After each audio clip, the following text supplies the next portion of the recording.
Welcome to Filmito. We have an extraordinary world for you. The story of Steve Jobs. We've structured it in a way that transforms you to the next level and inspires you to level up by Filmito. Put your AirPods on and let's get started. Happy watching. The people who are crazy enough to think they can change the world are the ones who do. Steve Jobs. This story is about a crazy human being with flipped mind. What, are you gonna fire me? No! I already fired you! The man with a mission, lived at top dimension and made history. The Steve Jobs.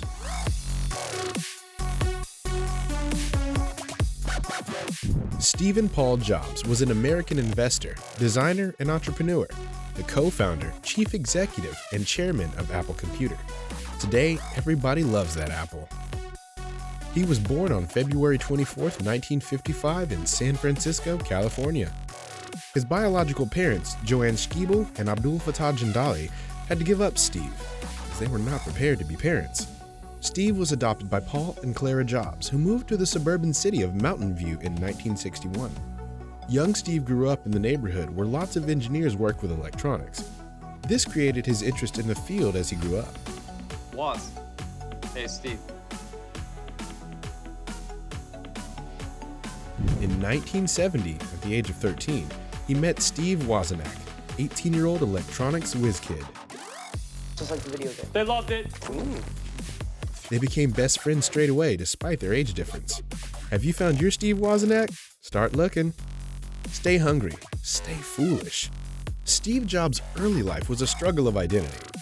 His biological parents' vision was an academic success for Steve. However, young Steve was far from being an academic. Despite his immense intelligence, he wasn't interested in schooling. He was more interested in computers, creating innovative business ideas, and messing around with his best friend. No. No. No. No, it's still black and white. That's why I call him crazy flip-minded. People like Steve don't give a damn about the system because they create their own world. Okay, you guys are liking it. Let's move ahead.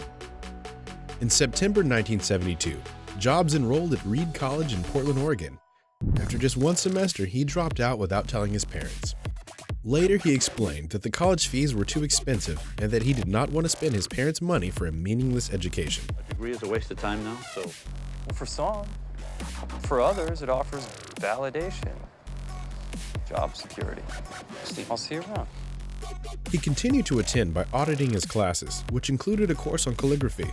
During this period, he slept on the floor of his friends' dorm rooms. He would return Coke bottles for food money and get weekly meals from the local Hare Krishna temple. In February 1974, Jobs returned to his hometown and started looking for a job. He was soon hired by Atari Incorporated in Los Gatos, California as a technician. People want color. I'm gonna have color. So, let's do something better. Can't do color. Says who? Okay, you refuse to do anything that vaguely escapes your comfort zone. You're not even my boss. Well, I damn sure should be. Jobs worked hard and saved money for his impending trip to India. 4 days? You aren't kidding around. We'll have to show it to Nolan, but this is good. In mid-1974, he traveled to India to visit Neem Karoli Baba with his friend Daniel Kotke in search of spiritual enlightenment. People, there's a thing called enlightenment. Just enlighten yourself. You could be the next Steve Jobs. Let's keep rolling. When they got to the ashram, they learned that Neem Karoli Baba had died in September 1973. Then they had to walk a long distance to an ashram of Haidekin Babaji. During this period, he had changed his appearance, shaved his head, and he wore traditional Indian clothes. After 7 months, he returned to the US, back to his home.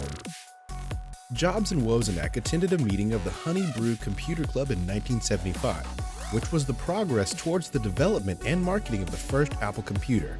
In 1976, when Jobs was just 21 years old, he and Wozniak started an Apple computer in Jobs' family garage. In April of the same year, Jobs, Wozniak, and Ronald Wayne founded Apple Computer Company. They decided on the name Apple after Jobs returned from an all-one farm commune in Oregon and told Wozniak about his time spent on the farm's apple orchard. To raise money for the company, Wozniak sold his HP Scientific calculator and Jobs sold his Volkswagen van.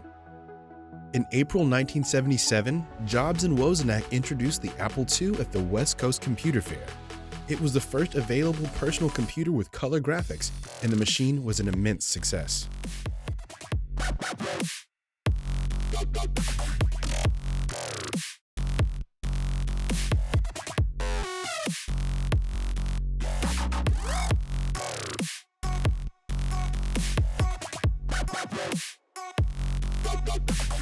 In 1981, the company had a record-setting public stock offering, and in 1983, it made the quickest entrance into the Fortune 500 list of America's top companies.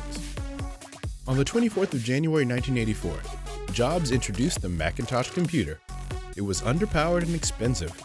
The computer's slow processing speeds and few software applications was the cause of its bad sales.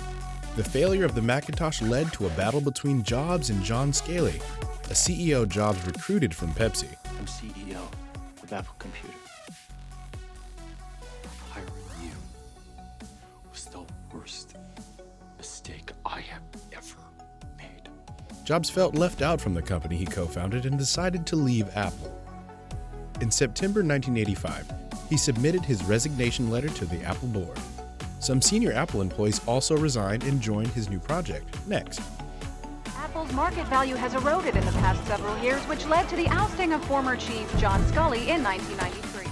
Next is a tech company he founded that specializes in higher education and business. He invested $7 million in the company. In 1986, Jobs took a major interest in a small division of Lucasfilm Ltd. He focused on the development of computer-generated graphics for animated movies and acquired the company for $10 million, which is now known as Pixar. He became Pixar's president and CEO on the 29th of November 1995, and the company released Toy Story. The film earned $192 million at the box office and became the first full-length feature film to be completely computer animated. In 2006, Jobs sold Pixar to Disney for $7.4 billion. On the 10th of December 1996, Apple bought the Next company for $429 million. Jobs was hired as an advisor, bringing him back to the company he co-founded. Apple underwent huge financial circumstances due to the inability to improve their operating system. He became Apple's CEO on the 9th of July 1997. What's this? It's an opportunity. He founded the iPod in October of 2001. You ever wonder what this pocket's for?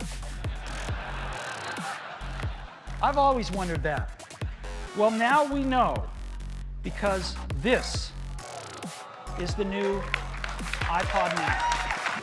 The device which allows thousands of songs to be stored digitally on a small device. In October 2003, Jobs was diagnosed with cancer. He had a cancerous tumor in his pancreas. In 2004, he underwent surgery that appeared to remove the tumor successfully. It was a complex operation that involves removing the head of the pancreatic tissue. The tumor can cause hormone imbalances, but he fought like a warrior. On January 9, 2007, Jobs introduced the iPhone, a touchscreen device with an iPod. Within a few years, Apple became the technology that everyone adorned.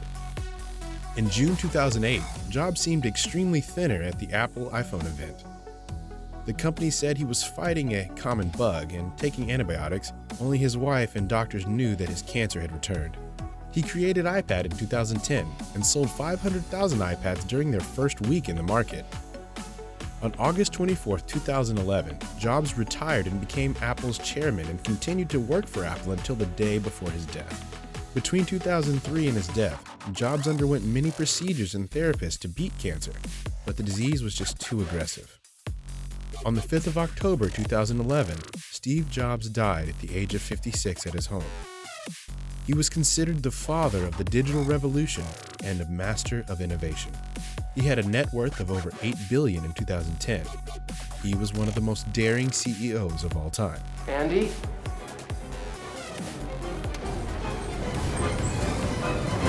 People, did you miss me? He died a legend, leaving a legacy. Anyways, I hope you liked this. Let us know your thoughts in the comments.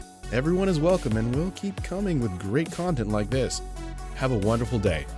Don't forget to subscribe to Filmito and hit that bell.